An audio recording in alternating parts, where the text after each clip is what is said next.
This evening, I am here with the beautiful Deborah Schuurmans, composer, pianist, musician, with a wealth of experience and knowledge when we talk about music. Thank you so much, Deborah, for being here with me this evening. Oh, thanks for having me on the show, Wayne. Yes, it is certainly a pleasure, an honor, and a privilege. Now, we're going to talk about Deborah's recently released album. But before we get to the album, let's get to know you a little bit better, Deborah. Okay. Let's talk about your history, your background in music. How did you get started in music? Well, okay, so my mom was a piano player and grandmother was a piano player. And so when I was 6, my mom put me in piano lessons. And I took from her, and then I took from one of her students a little later, and then I took from another lady, and then I took from some nuns, and then I came to Kingston to go to university here for music. And so that's kind of how it all rolled out. And I guess I just gravitated towards the piano. I mean, maybe hearing my mom play and hearing her students play, because she would teach as well. Nice. And so I think it was just hearing music, and I don't know, I just gravitated towards it and loved it. It was a passion since I was little. I didn't realize I would be doing what I'm doing right now, but I always really loved playing. Do you have any other siblings? I do. I have a sister and a brother, and my brother's 4 years older and my sister's 8. Are they into music?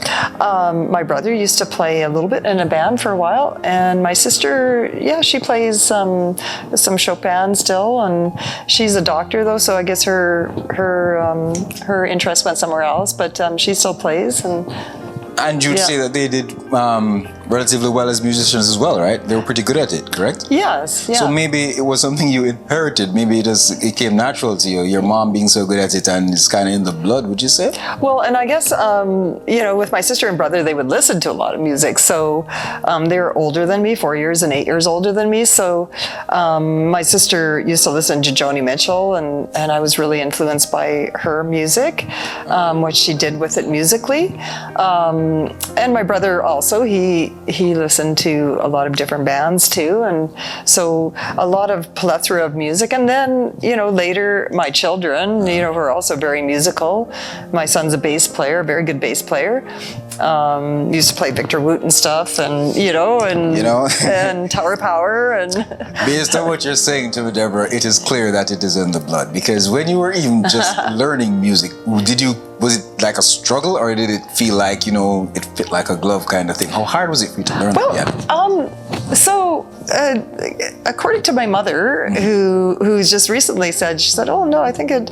I mean, I don't know. I can't remember really. I mean, I guess I learned to read music, right? And I have a very analytical brain, and music is like a puzzle to me, so it's like putting the puzzle together. So when I'm reading, it's like, putting the puzzle together, like reading chords and chord structures, yes, and fitting it all together. And that's kind of what I do now when I compose. But I also I have a creative nature, so I love to create. I've done that since I was little.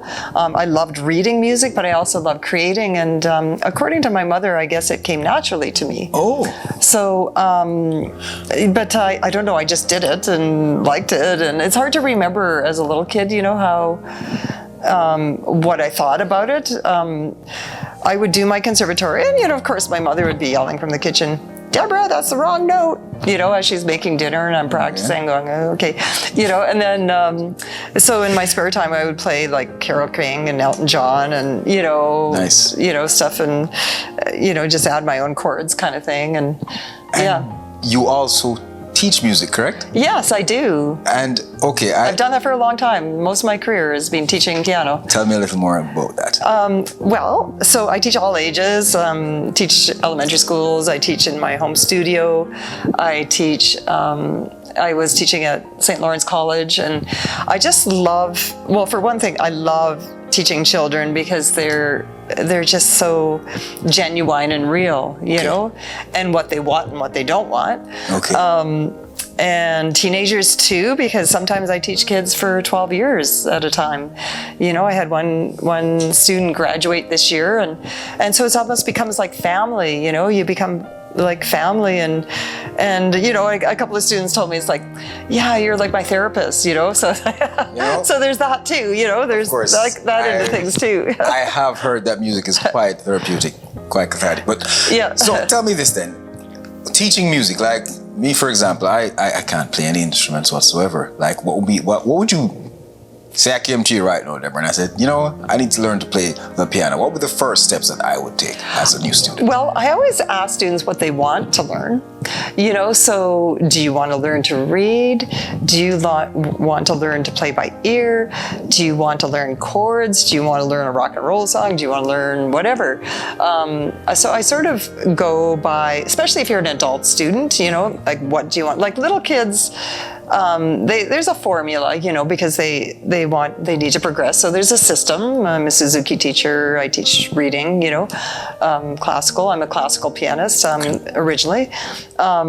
So I basically just ask what you want to do. Like little kids, it's a bit more streamlined, but then I find that kids really want to be creative nowadays. So I'll say, what do you want to do today? And they'll say, I want to create a song. I said, okay, let's do it. And I'll guide them, you know, maybe, you know, so I'll pick an easy key, you know, that's all white keys or something like that, or all black keys. And then as they get older, depending on the age, you know, like if you're somebody my age and I want to learn a song, okay, so I'll show you, the theory is really important. This is what I find in music that, you know, a lot of people play by ear, and I think that's amazing, but I think it also really helps if you know the theory behind it. Okay. You know, so this is the chord structure. Okay, so this is in the key of C, so you would use these chords typically, and work with them. So then, like what I'll show with little kids, it's like, okay, C and G chord. Okay, so what can we do with that? Let's just play a C chord and a G chord, and, you know, and that kind of thing. And the same thing with adults, you know, and yeah. And I really promote improvising and creativity, but at the same time, it's great to have all of those things. If you know, it's good to read, it's good to be able to know theory, it's good to be able to know those things. It just helps, and you know. But at the same time, there's some people that play amazingly by ear too, you know, without knowing what they're playing, and they're incredible musicians. So, You know, that what would you like to do kind of approach, like where would you like to start kind of approach? Like, what do you want to do in music? I think that would work quite well, especially with somebody like myself. Let me ask you this, however. Yes. Being a music teacher, that already means that you have taken it on as a profession. Yes. But at what point in your life did you decide to make the transition from, let's say, being a teacher to the entertainment side of the profession, to be a professional entertainer? Oh. Well, I guess I love performing. Okay. I don't know. It's something that you do in the moment, you know, and if it gives the listener joy and it gives you joy, it's a win-win situation, really. You know, like if people feel something from it, or, you know, like, I mean, my style of music that I compose is probably not for everybody. You can't please everybody all the time, right? But for the people that you know, that like it or appreciate it or gravitate towards it, then it's a beautiful thing, you know, being in a room where you can perform for people and people are listening and they have some feeling for that. Okay, because I'm thinking, okay, maybe I should have asked you this then. What did you do first? Were you a music teacher first, or were you an entertainer first? Well, actually, yeah, I probably have always liked to entertain. Like, Okay. I like to perform. Well, Yeah. that then brings us to Portal. Yes. Is Portal your first album? No, I have two other albums that were done in 2013 and 15, I think. And it was interesting. They were different. That was a different time. I recorded them in a church, and producer Brian Weir did the recording, and it was like his first thing doing that too, you know. And so it was pretty raw, and it was like using the ambiance of the church, you know, the reverb. In fact, St. George's Cathedral was when they were done, and my piano tuner would say, so you could play a note on the piano and go for a cup of coffee and come back and you still hear the sound, you know. Okay. But I guess because of my style of music, I like the the overtones and how they would work with the natural ambiance of the room. Like the natural, like even on my acoustic piano here, I like to hear notes resonate and how they work with each other. Okay. Yeah. Well, okay, so would you say Portal is maybe an evolution from the first two? Yes, absolutely. Different. It's different. Let's get into that difference. Yeah. I guess it's more minimalistic. It's more changeable. It's more. Okay, so if I think about a visual, I think about like lava. When you think about lava, you know, like, or I don't know, something moving and or water or fire, you know, fire. Something looking that flows. It flows. Yes, it's like flowing river or flowing colors like orange and red, and they're flowing into each other, you know, that kind of thing. So I guess that's kind of, I flow, my music's probably more emotional. It's very repetitive, but it morphs, it changes, and it's how I'm feeling at the present, you know, and at the present moment. And it does have a raw structure, but it's all about the emotions, the ups and the downs, and the direction of the notes and the dynamics.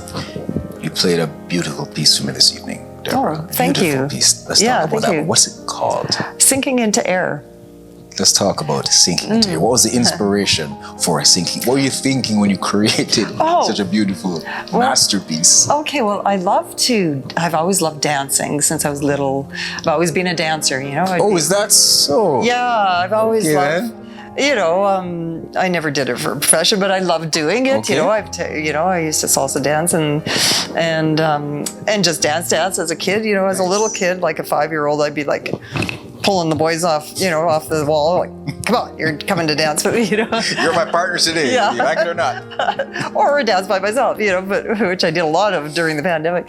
But yeah, I've always loved dancing, and so I think so I think that's sort of just influenced too how I play and how I create, and sinking into air. So yeah, so that song, I think about like dancing with gravity in the air, you know, like sinking into air, you know, so your whole, you know, like visually your body like sinking into air, you know, it's like, and maybe you're with a partner, or maybe, yeah. You know, so, this is the way you talk, the passion that I feel when you speak about your music. I can tell that when playing, just by watching you, it's like you become one with your music. Oh, absolutely. Yeah, I sometimes, especially at night, I'm really like, I don't know, I sort of just get into the piano, you know, like I just like sink into the piano. Nice. Yeah. How many tracks in all can we find on Portal? 10. 10 beautiful tracks. And let's see, where can we find Portal? All digital online outlets? Yes, all digital. Yeah, so YouTube, Spotify, iTunes, and all the platforms. All digital stores online. This is amazing.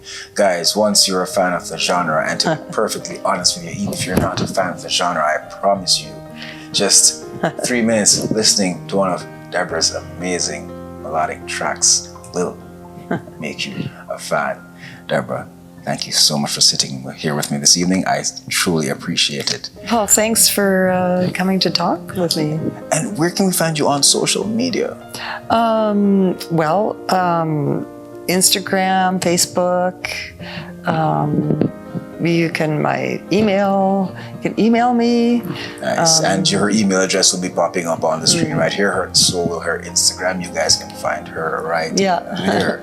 Today, this has been a beautiful evening here in Ontario, Canada, speaking with the beautiful Deborah Schuurmans with equally beautiful music. Thank you. Thanks much. Thanks for the interview. Appreciate it. Thanks for being here. It was an honor and a privilege. Oh, and likewise.